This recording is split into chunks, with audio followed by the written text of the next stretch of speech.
Election کا وقت آ چکا ہے۔ آج ہم دیکھتے ہیں بعض اس وجہ سے ووٹ اپنا چینج کر دیتے ہیں، حقدار کو ووٹ نہیں دیتے کہ بھئی اس نے تو ہار جانا ہے، ٹھیک ہے لہٰذا اس کو دو جو جیتے۔ میرے بھائی اس بات کو نہ سوچنا کوئی اپنی پارٹی کی بنا پر دے رہا ہے، کوئی کس لحاظ سے دے رہا ہے، کسی تعلق کی بنا پر دے رہا ہے۔ میرے بھائی یہ ایمانداری کے ساتھ کام کرنا ہوگا۔ کیوں؟ آج دنیا کے معاملات اپنی جگہ پر ہیں، لیکن جو بندہ تو یہ سوچتا ہے کہ بھی فلاں کی زبردستی تھی مجھ پر، فلاں کی وجہ سے میں مجبور تھا، اس وجہ سے میں نے ووٹ ڈالا ادھر۔ میرے بھائی ووٹ ڈالتے وقت تو انفرادی اللہ کے سوا تجھے کوئی نہیں دیکھ رہا ہوگا۔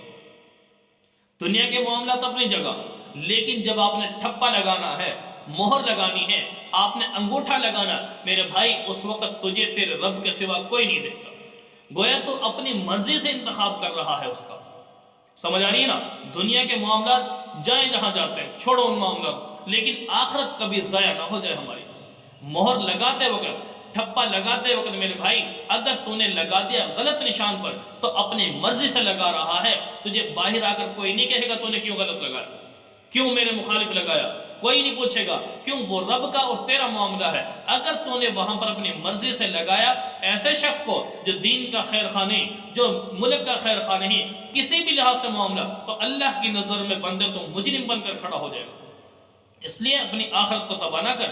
اس لیے میں عرض کرتا ہوں نبی اکرم صلی اللہ علیہ وسلم فرمایا، ابن ماجہ کی روایت ہے کہ فرمایا اس بندے سے گھٹیا، اس بندے سے بدتر اللہ کی نظر میں کوئی نہیں ہوگا جس بندے نے دوسرے کی دنیا بناتے ہوئے اپنی آخرت کو تباہ کر دیا۔ میرے بھائی ان سے ہمارا کیا کام؟ جتنا وہ تجھے لفٹ کرواتے ہیں اتنی تو اس کو لفٹ کروا دے۔ سارا 5 سال کا عرصہ گزر جائے گا، ہمیں کبھی منہ نہیں دکھائیں گے آ کر۔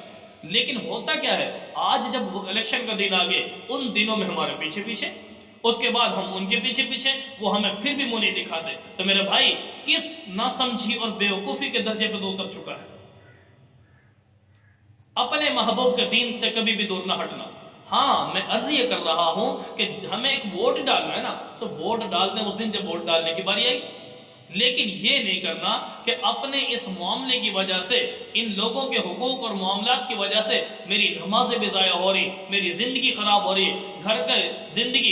گھر کے معاملات، رات کا سکون، دن کے کام، ہر چیز گویا اس میں متاثر ہو چکی ہے۔ میرے بھائی اتنا بھی زیادہ اس میں نہیں ڈوبنا چاہیے، کوئی سمجھداری کا مظاہرہ کرنا چاہیے۔ ووٹ ڈالنا ہے جس کا آپ نے انتخاب کیا ہے، جو آپ کو بہتر لگتا ہے، اپنا ووٹ وہاں پر ڈال دیجئے اور اپنے رب کے ہاں مجرم بن کر حاضر نہ ہو۔